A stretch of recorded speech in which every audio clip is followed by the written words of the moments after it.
Welcome back to another stream here this Friday. Really awesome set of panelists here, just some people trickling in here, and really excited to be here with all of you. So if you're here in the chat, replay, say hello, say what's up.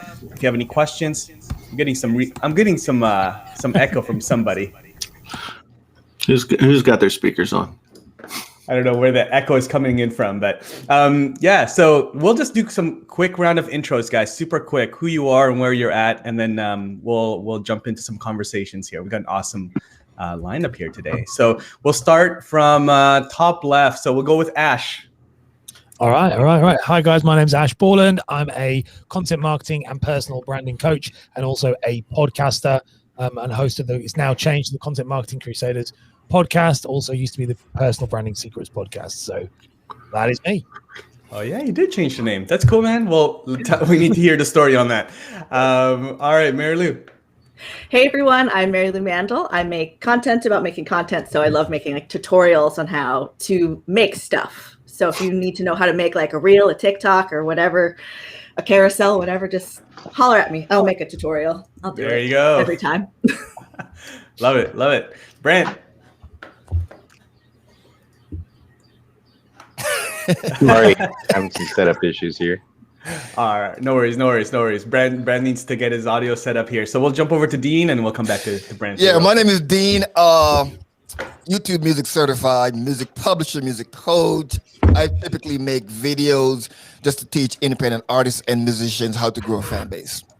There we go. And I'm handsome, just like Doc. There you go. All right.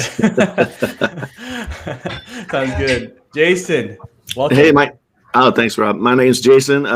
Run a channel called Painfully Honest Tech, where I talk about audio, mobile tech, just commentary, reviews, and a little bit more how-to these days. So yeah, I'm just happy to be here. Awesome. Yeah, almost at 200,000. So Jason, man, very, very soon, probably this weekend. Yeah. This weekend, next week, I don't at like some point. Yeah, sometime soon. Nice. All right, I lost track because I changed the order here. So we'll go to Dan, hanging out outside. Hey guys, my name's Dan Holloway. I'm a business coach and a mentor helping creative entrepreneurs to monetize their personal brands and to grow and scale. And I am outdoors in my garden because it's nice. Looking good. All right, and then I'm just going down my list here. We got Doc. What's up, Doc? Hey, how's it going? Hey, Dan, the Pac-Man Ghost, Pinky, and Blue are chasing you right behind you. Anyway, I want to say aloha from Honolulu, Hawaii. I am a content creation coach, run my YouTube channel at Doc Rock, and a community manager at Ecamm, and Glory Man Unite. Nice. All right, and String, what's up? I'm just saying that Doc and I are wearing pink. Nice. And I also like Man U as well. So just giving them a shout out. So my name is String. I like fried chicken. I'm a 4 times LinkedIn top voice. So I help a lot of models and content creators leverage LinkedIn as a power tool because I'm surrounded by YouTubers. Nice. Just saying. Awesome. Sounds good. We got Patty next. Hey everyone, Paddy McGill here. Basically, I'm the guy who looks after partnerships and affiliates for Restream, but also my background is working in online courses and actually working with Rob prior over at Thinkific. So glad to be here and glad to talk about all the topics. Sweet. All right. And we're going to circle back to Brant again. He's got his audio all set up. Yeah, sorry about that. Brant Collins. I'm the co-host of the stream show with Strick and Brant, but I'm also been in video production and marketing most of my life. So by day, I am a marketing director, content creator all the other times. Awesome. Sounds good. All right, guys. Sorry about that. There we go. All right, cool. Before we jump into some topics, what's new? Any wins? Anything to announce? Ash, what's the deal with the new name? Yeah. Anything you guys want to share before we jump into some topics here?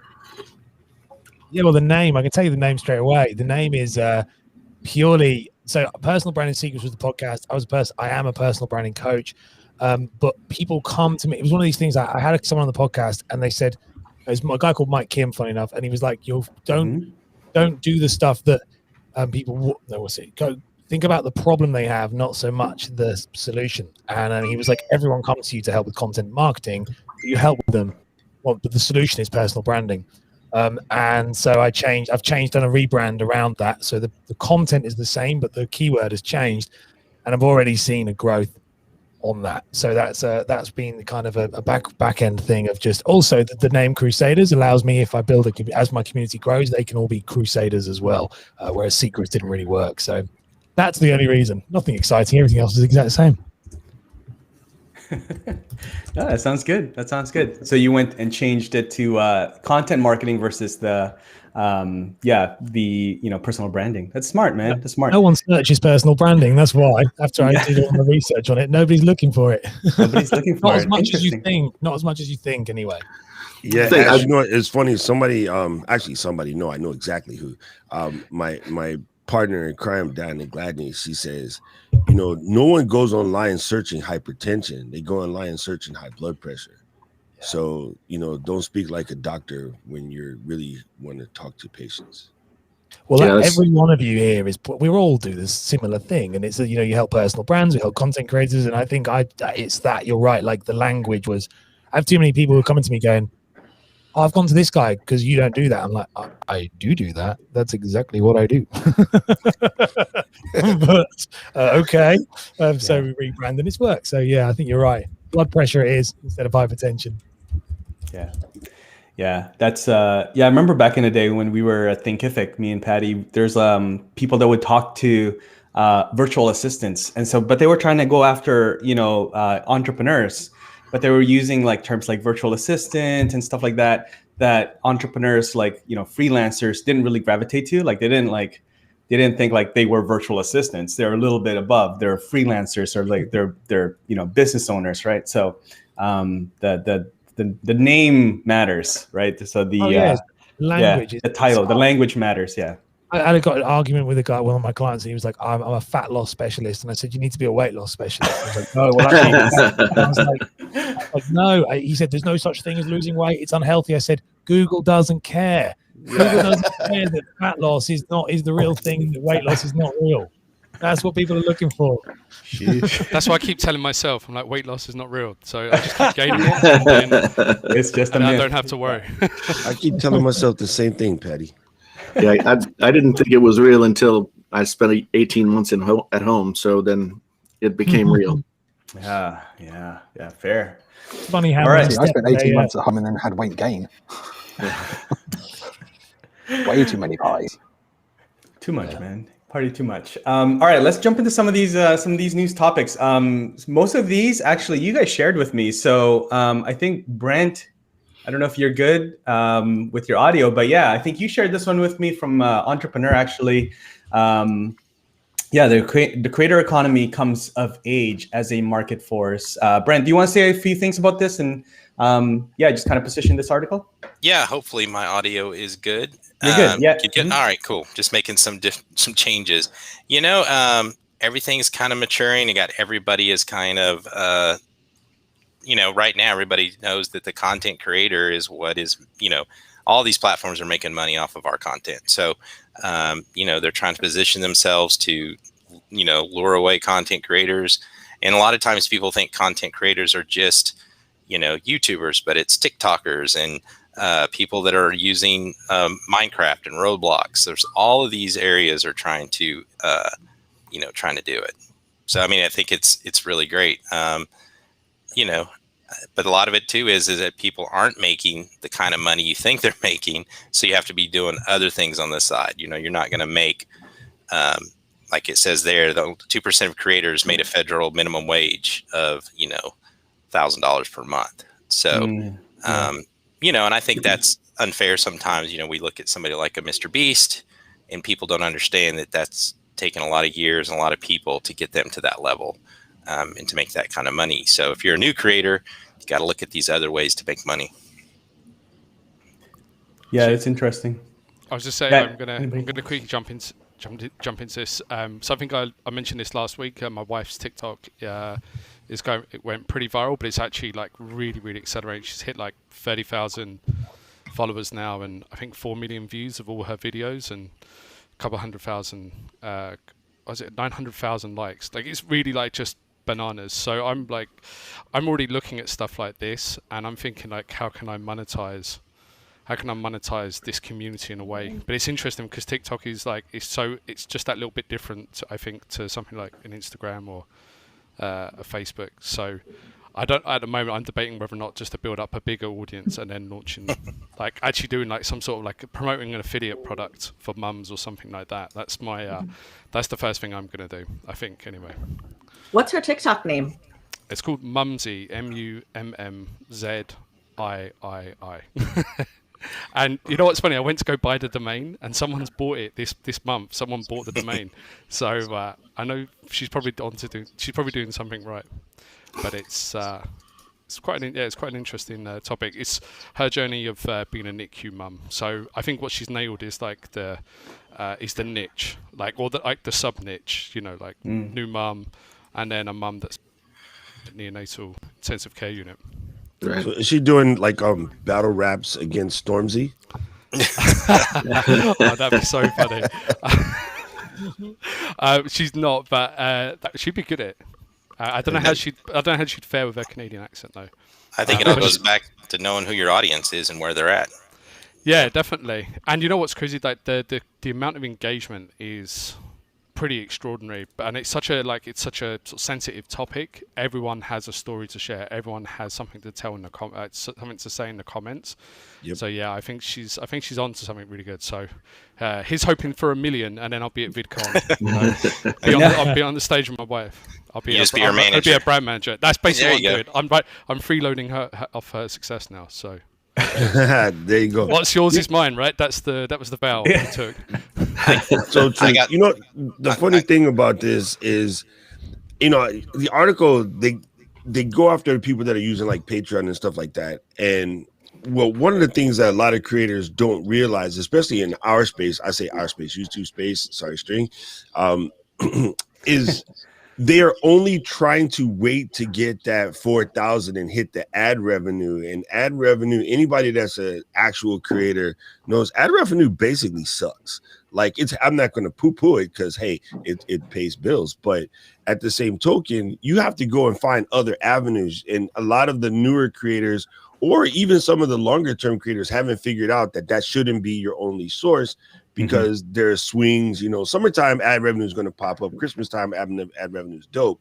But like January through, say, June, ad revenue is horrible. So if you depend on only that, you're probably starving. You need to start creating products, doing courses, you know, and doing things like Buy Me a Coffee, way better than Patreon. They interviewed Patreon people.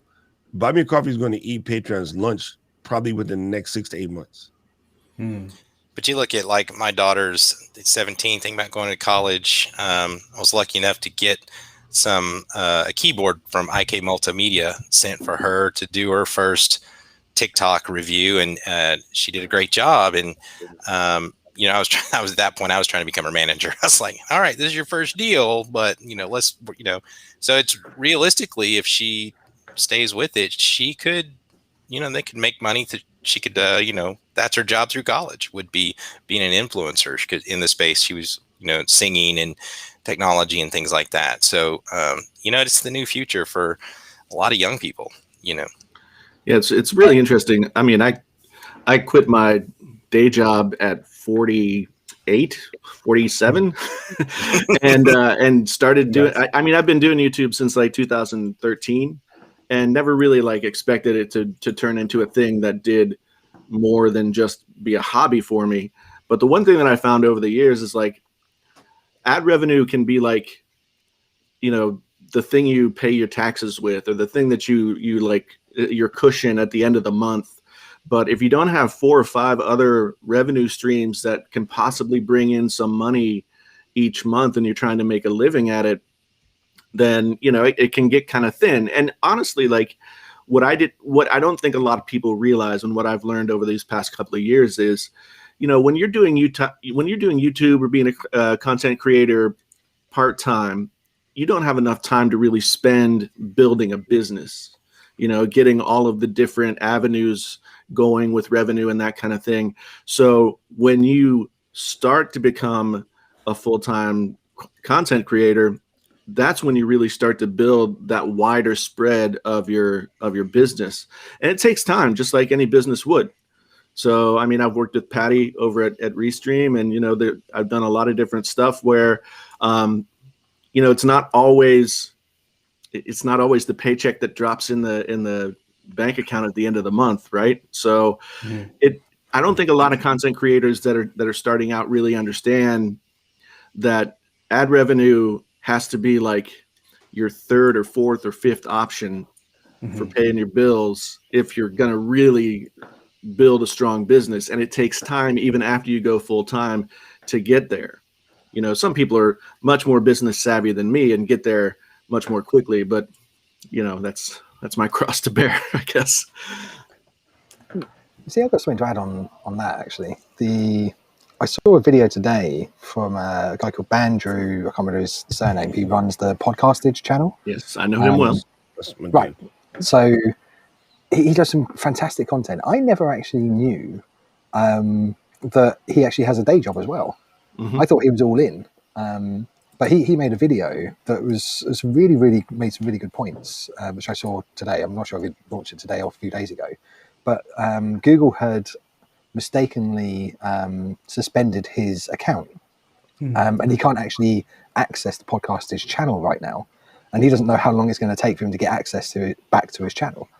Right. So if that was his sole source of income, if it were his sole source of income, between now and however long it takes for Google to figure out that mistake, his income streams are screwed. And I mean, one of the things I tell clients all the time is, especially if you're running a business, you know, having one income stream is massively, massively risky, like hugely. I reckon you should aim for at least 5, at least. Yeah. You know, and each one. My goal is 25. Yeah, exactly. But each one should be able to pay for the chunk of your most important bills. Right. If they can't, then, you know, if a platform goes down, you have problems, whatever. I mean, you're screwed. It's funny you say that. We all grew up with brands that were like legacy brands that our parents and grandparents grew up with that don't exist right now. Yeah.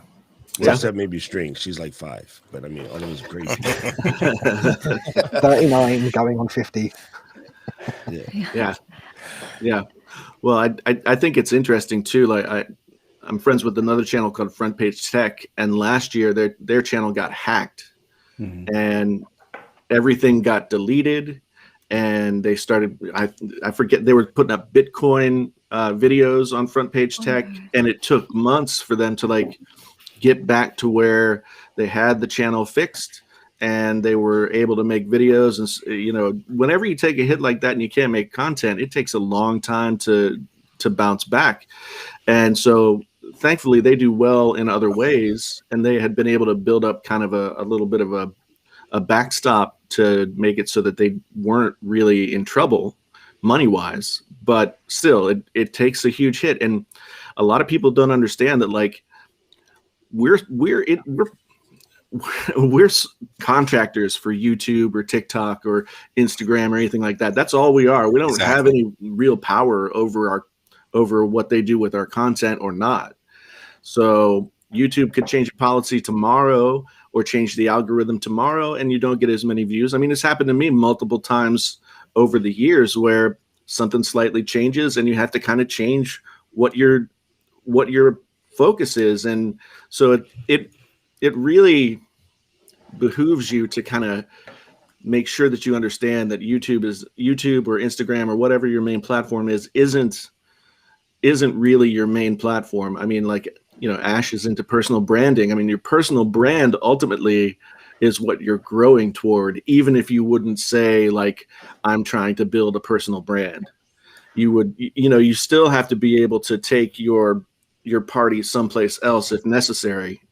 And a lot of folks who are grinding for those, you know, those watch time and view numbers and subscriber numbers, they only see like that very thin layer on the top.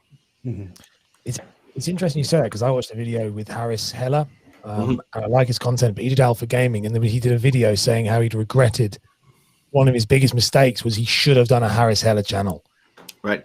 And the reason he says that, and he says it all the time, he said is now as his business has grown and Stream Beats has taken off, he said Alpha Gaming, he said is kind of redundant to what if you talk about personal branding and where you can go, that he said like it was a bit of a mistake looking back at it. He said it grew me quicker, but he started to launch his Harris Heller channel, 50,000 subscribers, which again we'd all kill for, but he said about it on like a live stream. I mean, because he does his live streams, he was like, it's really hard. Said, no one's interested in coming across.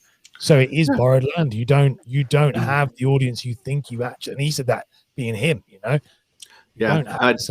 I had the same regret. I mean, Painfully Honest Tech is a great name to sort of draw people in and give them a sense of like what they're going to see on the channel. But I would at this point much rather be Jason T. Lewis and, you know, Painfully Honest Tech be like the secondary thing that I do. But that transition, I don't know, that's a scary transition to try and make, really. So yeah. Well, why not? The good thing about being a creator is that you're an entrepreneur. So why not set up multiple channels and have multiple income streams? If that channel goes down, you always have something else to back up with. Yeah, right. And that's what even Graham Stevens have, like multiple channels as well. So Harris built up his brand, but he had to like use his one initial channel to keep on stacking up, and that's what entrepreneurship is. And the creator should learn how to stack things up anyway. Yeah, no, you're exactly. I look at this exactly like the very early days of. I relate it a lot to music, you know, and singers back in the day. You know, I mean, most of their money came from T-shirt sales or from concerts. It didn't come from the record label. They were just there to get the distribution, right? And that's changed, you know. And I think we're just starting that now. You see music artists do it, change. You know, they get locked in. I don't know if anybody's old enough to remember when Garth Brooks became Chris Gaines or Chris whatever, you know, they do these side projects to change, you know, the market, or to change, you know, just creatively what they want to do. So, you know, if you kind of look at some of what they did and let's learn from their mistakes, you know, own your content, own your name, own your IP, and just keep growing. And so, you know, it'll all kind of come together. Yeah, that's where I come from too. I mean, I was a musician. I started playing live shows when I was like 15, and I'm turning 50 this year. So I did the whole record label touring, blah, blah, blah thing for a long time. And it is incredibly hard. It's harder to make money as a musician, just generally, even back when the music industry wasn't wide open like it is now. Mm-hmm. I mean, the one thing that's great about social media platforms is that there is money built into the platforms. So you can kind of build your brand and make a little bit of money. Whereas, you know, all those years of grinding in the music industry, playing shows and not making any money, and just, you know, traveling and not making any money, it was a big bet that someday you would make money. I think that's what creators are doing on YouTube. YouTube is kind of the record label, right? Yeah. If I just keep grinding, if I do, you know, 100 videos a day, you know, I maybe just lucky I'll get discovered. Right. You know. Right. You know, one thing that the musical creators don't pay attention to, or they don't do, or honestly are too cocky to understand. I have a buddy of mine who's a fantastic musician, beat maker, whole 9 yards, and he's still trying to get out there as a person who has produced a track of his own. Now, he's produced a lot of stuff for other people that has done great. He's done some stuff for movies and stuff, which, you know, luckily still pays him. But I'm like, dude, you're sitting on about 15 years of beats that you don't like, but us creators need. Just go to, like, you know, Audio Jungle, not a fan, Epidemic Sound, somewhere of that nature, and put your stuff up there. And it's like, oh, well, you know, I don't want anybody to see my thing and think that that's what I've become. I go, cool, do a pen name. And he's like, oh, now you think my name's not good enough? And I'm like, mate, what did you just say? I mean, like, you're generating excuses. I'm trying to generate revenue. I'm telling you, either you're going to do it, I'm going to break in your house, steal your hard drives. You won't even know they're gone. And I will put all of this stuff under Rock Dock. And when, you know, I buy my second Beamer, I'll let you ride in the back. Oh. There's a big pride. In the back dock?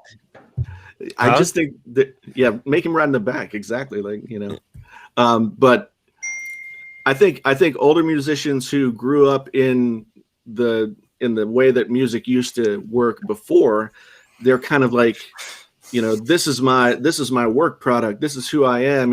I can't sully it with, making money on it.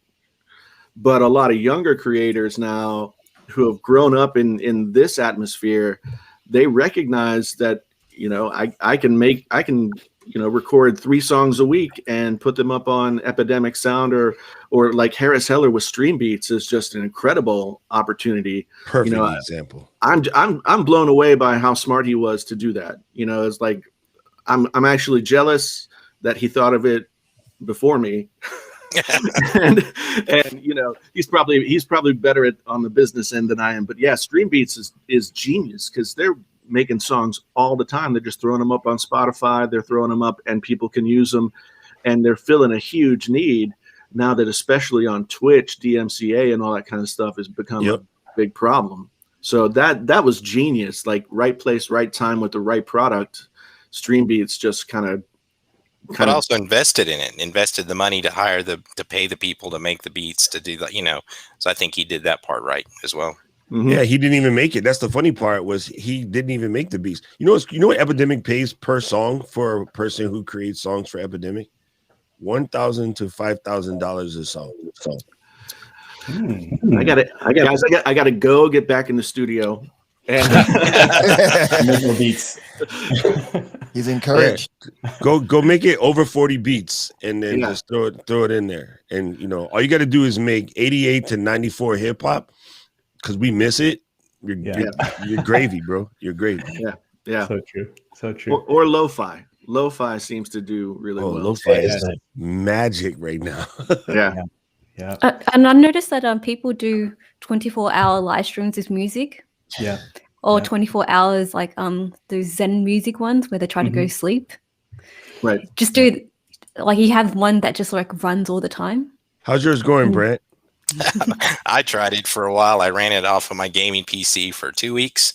I just got some free music, put a graphic, it was a looping, it looked like a Galaga just to get people's attention, and it got some hits and everything. The thing that I needed my computer back for one. And I was trying to test to see how it would work.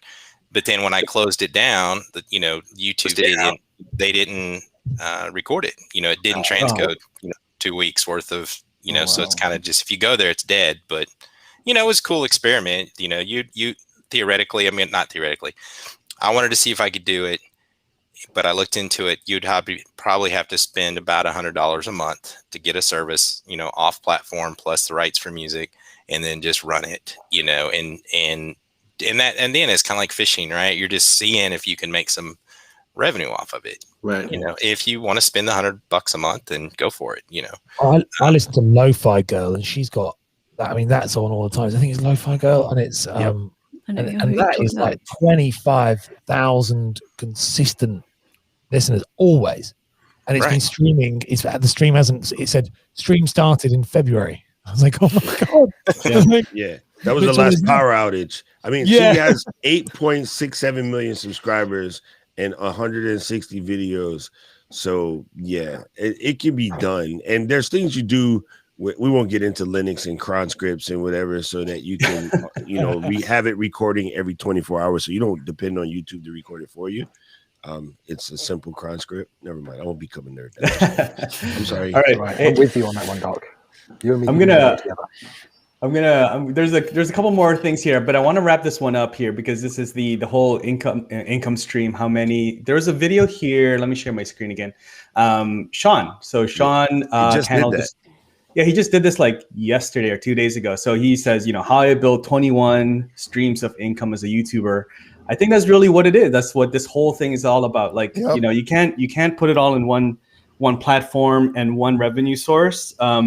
Sean has 21. Talked to Dusty Porter yesterday. So Dusty Porter, he's got a fantastic podcast and that's YouTube centric, and also his YouTube channel. He says he's got 22 revenue streams.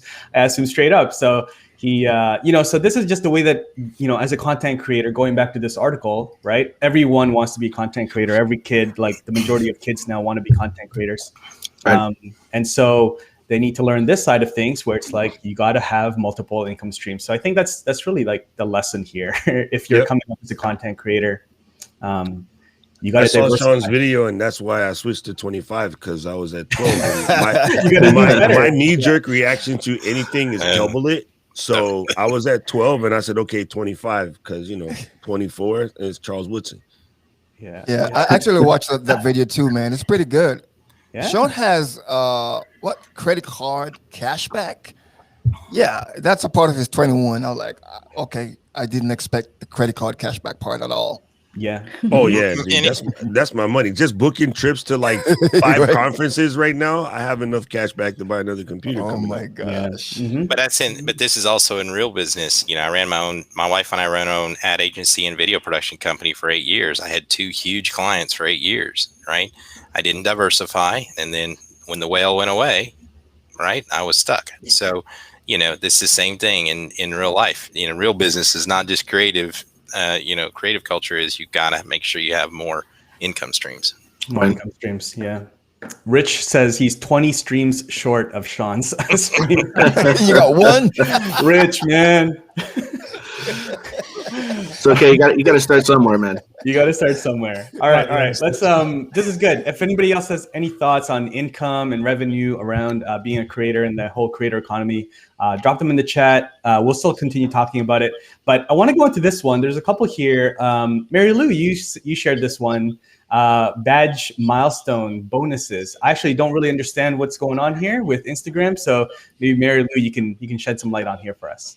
Yeah, totally. So that's going into the multiple streams of income that we should, as creators, get as many as possible. And all of the different platforms, like you can see it, like if you're looking for it, they are all fighting for our attention. They are fighting for it. So Instagram is doing these badge milestones. TikTok has the creator fund. So we were talking a little bit about TikTokers. I like to do experiments with my loved ones of the stuff I don't have time to do experiments myself.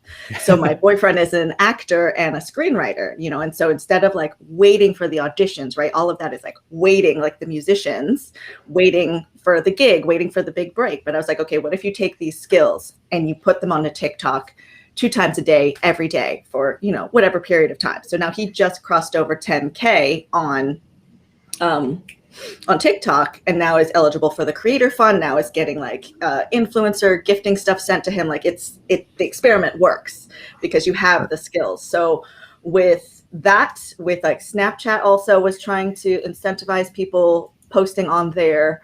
And there's a shorts fund, which I'm not quite sure how that one works yet, but the Instagram one, if you are eligible for badges. So with Instagram, not everybody is eligible for everything or has everything in their app. Like it drives me nuts because I do tutorials and people are like, I don't have that. I'm like, I don't work for Instagram. I don't know why.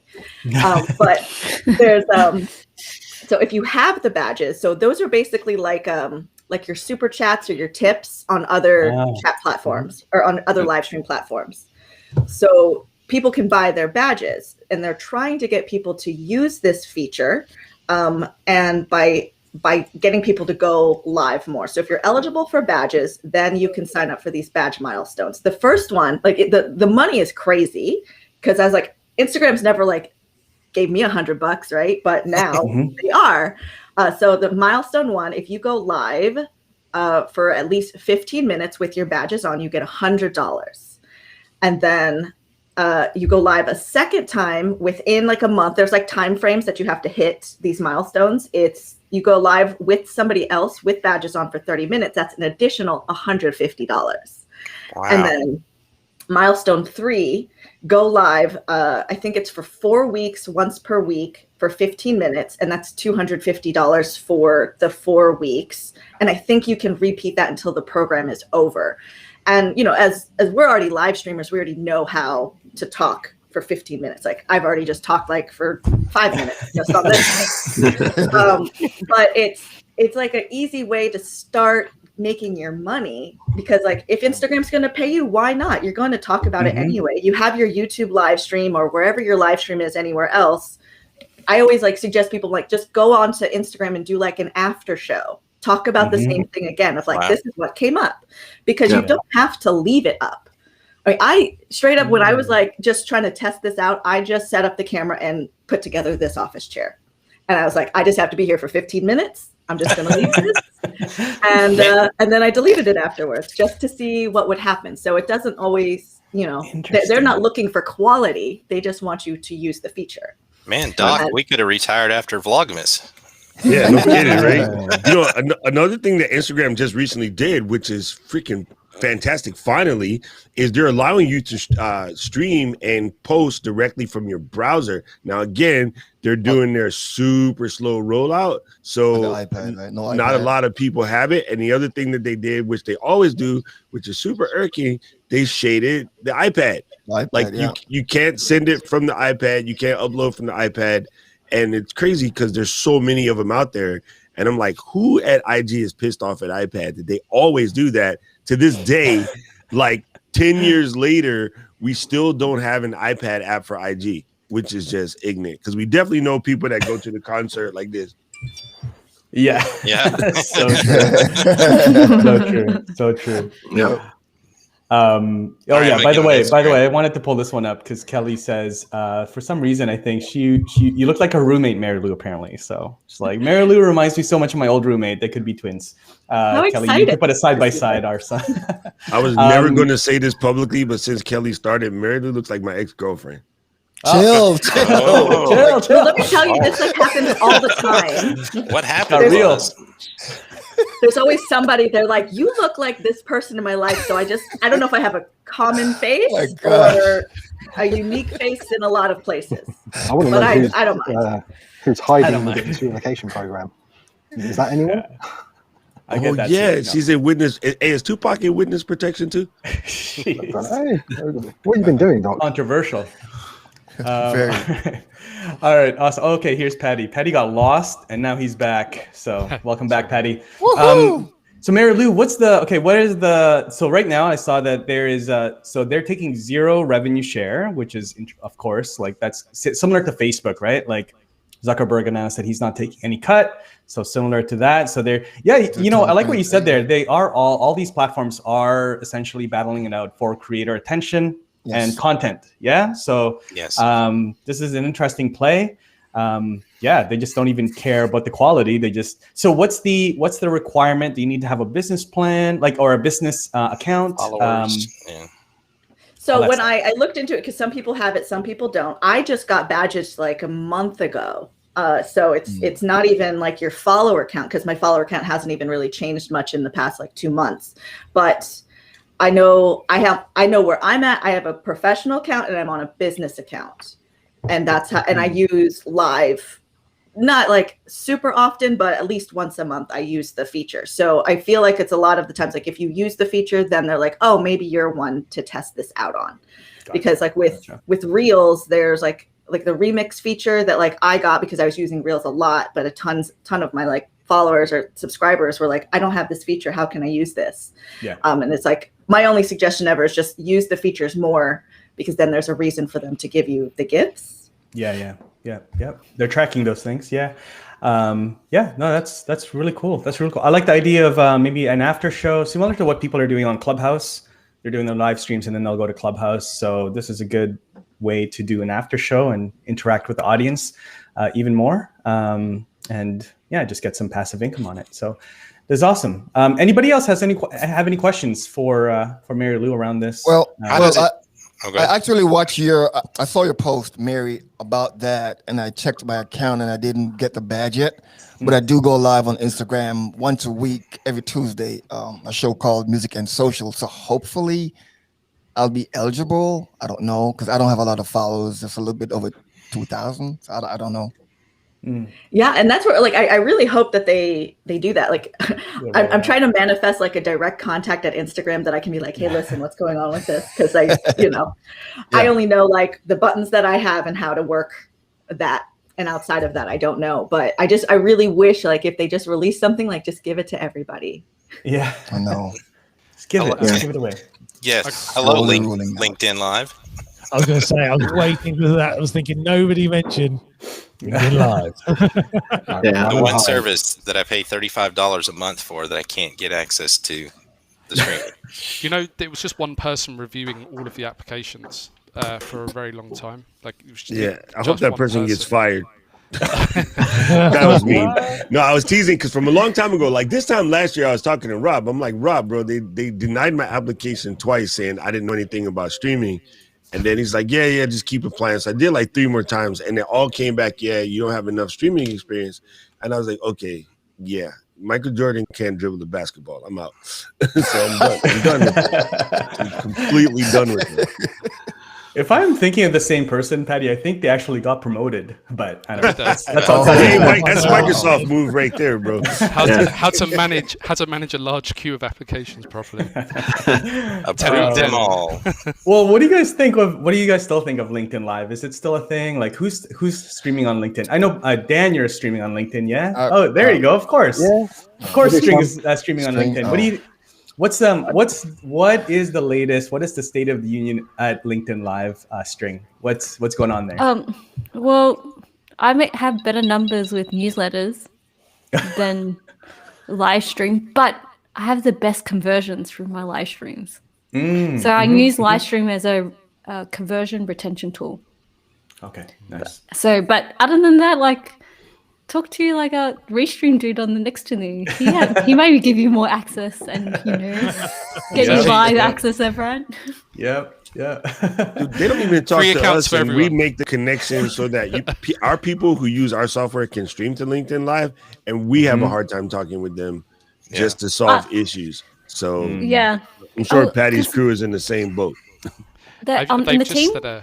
Sorry. No, they just I know it's like it's one of those like API integration things. There's always like dedicated teams just taking care of that. I know obviously there's one of those things like it's always constantly in development. But I do know actually like a good way to see if you've been approved. The quick way is to try and connect your LinkedIn through Restream, and it will tell you like pretty much straight away if it's yes or no. So that's a hack. It's a little hack. That's a hack. Oh, Yeah, it's a little hack there. You've just got to use my promo code to try it out. No. Use my promo code. Oh, my promo.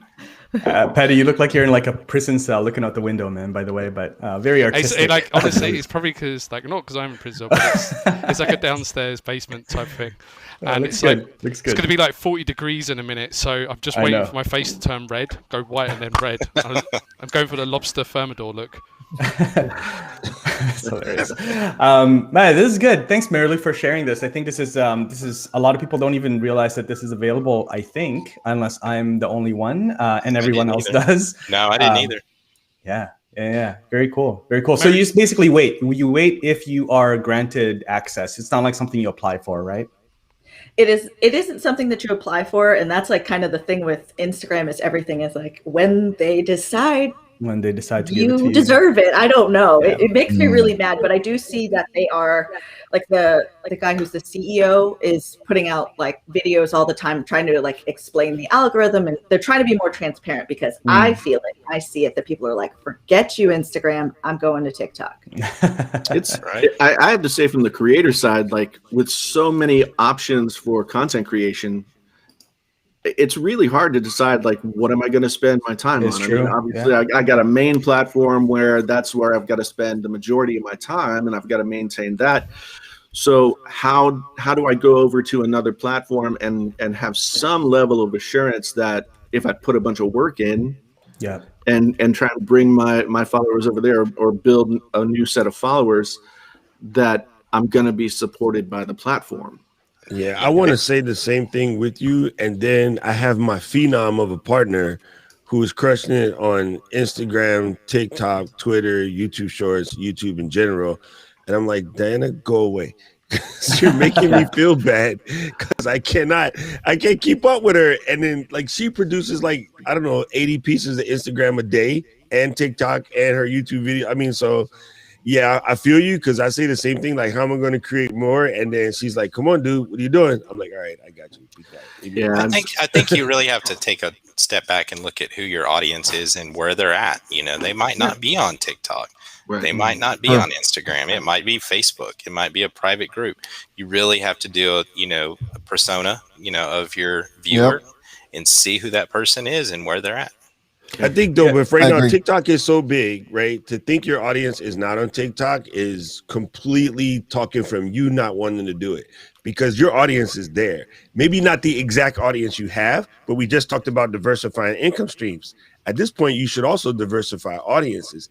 And so if you have people who need your product or need your story and you're not telling it on TikTok because you're uncomfortable with TikTok or because you don't think your audience is there, is working off your personal vanity, not off of helping as many people as you need to help. Because trust me, they're there because they got to watch their kids. I agree with that, but the same token, don't just go to a platform because it's the new thing or the hot thing. If you want to, that would be crazy. But to ignore TikTok right now is suicide. And people's like, well, why do you say that? And I'm like, I don't know. Who's the sponsor for VidCon 2021?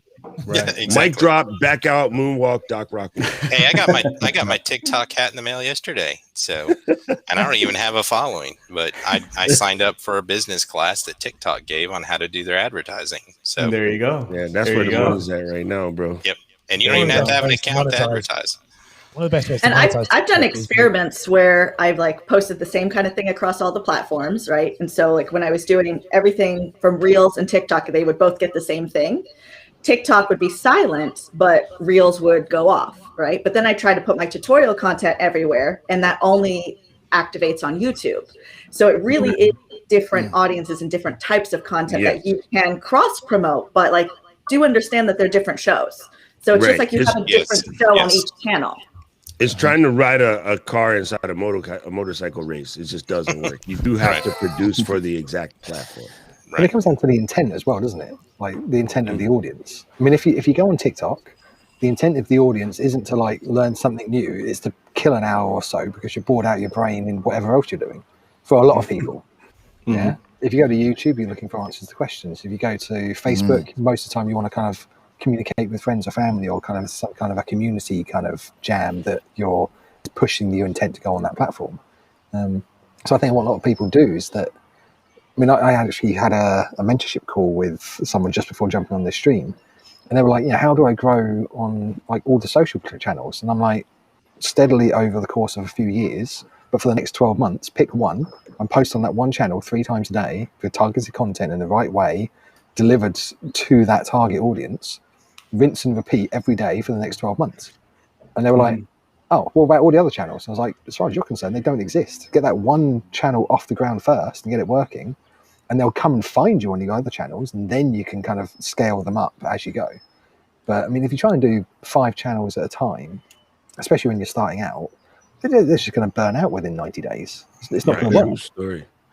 Yeah, people say like you go where the audience is, but like if your audience is everywhere on all platforms, because I think about this a lot when we talk to content creators, even newer ones especially, like isn't your audience, like the other way of thinking it is, isn't your audience wherever you choose to build it? Like like if you guys, like Sean Cannell, right? Like, so he's big on YouTube, but like, I wonder if he decided that like LinkedIn 10 years ago was his jam and he built it on there, would he have the same success, or would he be like this massive LinkedIn influencer and then eventually find his way into YouTube? Or, like, I'm just curious, like, go where your audience is, but it seems like every audience is everywhere, right? If you're looking for like if you're whatever target audience you're looking to get after, they're kind of everywhere. They're on TikTok now, right? Like, so just turn your course into a TikTok dance. See, you got to just yeah, right. So what I was going to say about TikTok, just what's that old adage of fish where the fish are? See, but you know what's funny? Rob, because people will argue this point until they're blue in the face. Yeah, and I like to oversimplify things. Let me explain you this one: Volkswagen, Porsche, Audi, Bugatti. Same company. Same company. Same company. Right, yeah. Some cases take Toyota is famous for this. Mercedes and Chrysler are famous for this. Take the same exact vehicle, change not a freaking screw, change the different badge, and call it a Lexus IS300 or a Toyota Corolla without leather seats. That's it. So Right, you there's people that are doing it and saying that you can't do this, but you could go through the mall and go to Gap and Banana Republic and Old Navy in the same freaking mall and buy the same jeans at 3 different price points. Right. And yet people are like, oh, you can't do that. That's not going to work. I'm like, dude, that's business 101. Yeah, but the marketing is different and the presentation is 100%. different. That's what this is what So I mean this- by yeah, you chameleon. exactly. You chameleon the platform. You must be Right. what you're supposed to be on that platform. But it's insanity to say that you can't do this or this is hard because it's been happening forever. See, Go ahead. my problem with, like, say, TikTok, and I've got a TikTok account. I made a few like pilot videos to try and figure out what my content would look like on TikTok, and I haven't like cracked the code of what my content would be on TikTok, because I do a podcast, I do YouTube, like everything's long form, so my brain has not wrapped itself around like the TikTok time It's like frame. the Quick behind the TikTok scenes. But Yeah. it's even like it's like the 10 seconds, the best 10 seconds, the best golden nuggets, the first 10-second hooks. I would TLDR your reviews. I would straight up just TLDR your reviews and then be like, if you want the in-depth review, jump back over to the YouTube channel, because there's a whole bunch of us that just wanted to hear what you had to say about the AirPod Max, whatever, without watching the whole video. Not me. I enjoy watching the whole. I enjoy the whole video, but just TLDR your reviews and game over. Let me explain another thing One that thing everyone I would needs. say- Go on, I'm just trying to get Another thing to I've realize. monetized TikTok, so I know how to tell you one thing. Go ahead. No, it's only good just because you're here. I keep going to say it to you guys is that, and I've been trying to get in. Is that the thing is I paid for a TikTok coach ages ago, and I went from like 0 to like 17,000 in like 3 weeks with this guy's help. And how we monetized it, and we made thousands from it, and it's all you guys here. It will help with all this is affiliate only. Like, so all we did was we were like, why my audience aren't interested on TikTok about how-to stuff. So he was helping me, and he said, what you do, he said, is you went on AppSumo, TubeBuddy, all these things, and review these products in very short amounts of time with the links in link trees at the top. And AppSumo, because it is so time sensitive and so cheap, it is impossible to even turn down.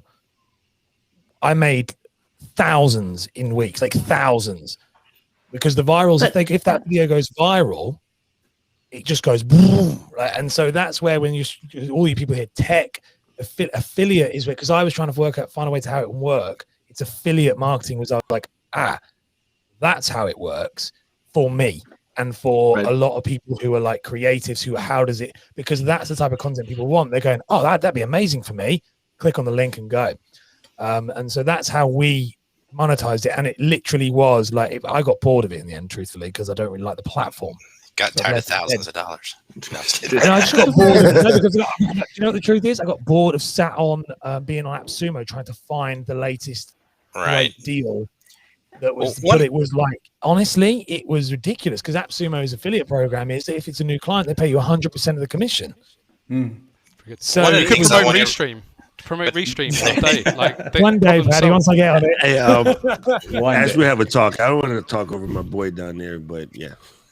Well, think about. I want everybody to think about the way that everything shifts, because we got a thing from IK Multimedia for my daughter to do an unboxing. She did it in a 1 minute unboxing. I shared it with Strick and some other people, and they're like, "Oh my God, it was edited so great. It looks so professional." Oh my God, I said, she did it all with her phone, right? And then we were talking this morning. I said, everybody was saying how good you did, and she's like, "Oh, I didn't edit it." And I said, "Well, yeah, you did. You paused the video, you chose the shots, you did all these things." She goes, "Oh yeah, I guess I did edit it." But she did it that fast. And so here we are, we're all trying to think about, well, I got to do the B-roll, I got to do the shot, I got to get my camera set up, I got to get my SM7B. She did it with her phone, took her a minute in it. You know what I mean? So that's the mindset on TikTok. People are just churning stuff out because it's just second nature to this new generation. TikTok is an amazing creator tool. Then Instagram Reels is an amazing tool that's mimicking TikTok in the first place. Because I was on Snapchat in the early days, and it was like one of my fastest tools to create content really fast. But Right. TikTok is another level in terms of creation tool. Yeah, I mean, meanwhile, I tried to make a YouTube short with the YouTube short app, and I was like, what am I supposed to do now? Oh, shoot, I got to rewind. Oh, like it just took me like 45 minutes to make a 1-minute video because I was like, this is strange to me. Just repost your TikTok. And Yeah, exactly. Don't do that. Awesome. Okay, well, we've got a couple minutes before the top of the hour here, so I want to respect everyone's time. It's Friday. You guys are all busy individuals here. So it's 5 a.m. It's 5 a.m. in Hawaii, in Waikiki. Yeah, so let's wrap it up. So let's just go around. Really quick tip for the weekend for all the content creators that are going to be catching this. We'll start from the bottom. So we'll start with Patty. Put you on the spot. Biggest tip of the day is just do it. Just do it. Just do it. Make it happen. Wow. I was joking. All right, String, you're up. I'm going to repeat what Paco says on the comment. Is just use your phone. Don't even worry about editing.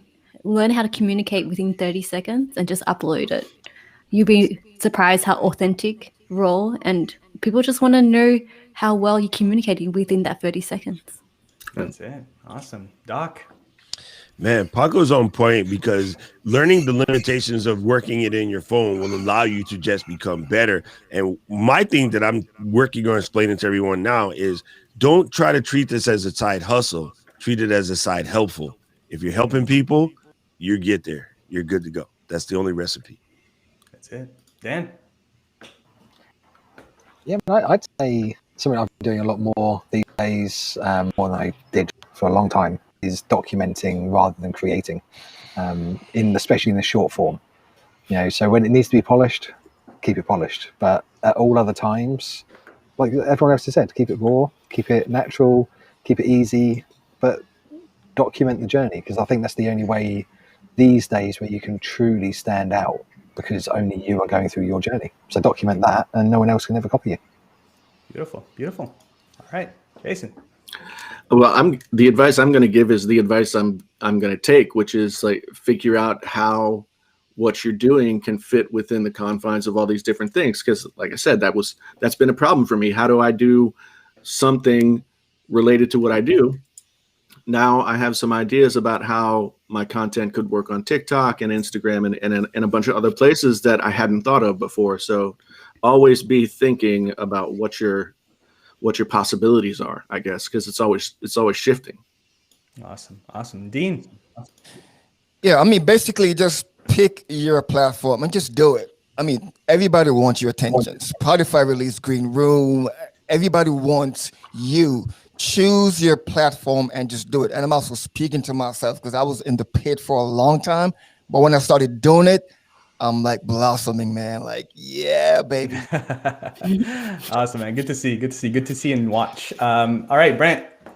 Hey, this week over the last couple of weeks, I reinvested some time and effort in, redoing my personal website, WordPress website, kind of brought all my content into one place and starting to blog again. So own your content and own your platform, and use all the other ones to promote yourself, but lead it back to your own, something that you own. Yeah. Awesome. Thanks, Brant. Mary Lou.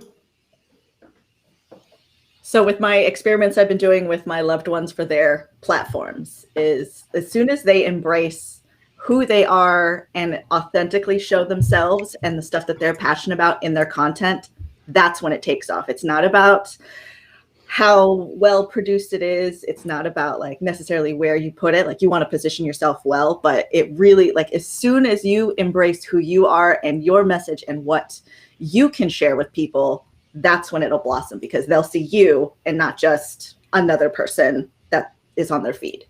I love it. Awesome. And Ash.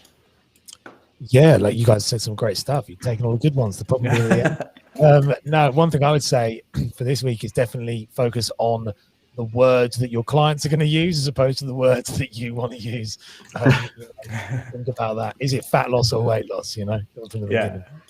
Oh, beautiful, beautiful. All right, and I guess mine, I've got two real quick ones. I think the first one is take a look at your revenue streams and like your income streams. How are you making money from all the things that you're doing? I think, Ash, we had a good conversation. Some people have more subscribers than dollars. I think that was you.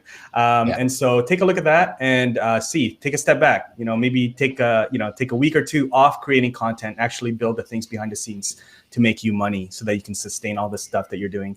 And then the second thing is make sure you're following all of these panelists. All the links to their channels and LinkedIn and YouTube and everything is in the description. So make sure you show them some love, check them out, follow them. You'll see all the things that they're working on and also learn from them along the way. So there we have it. All right. So any parting words? We're out till the next week. I definitely have more subscribers than dollars.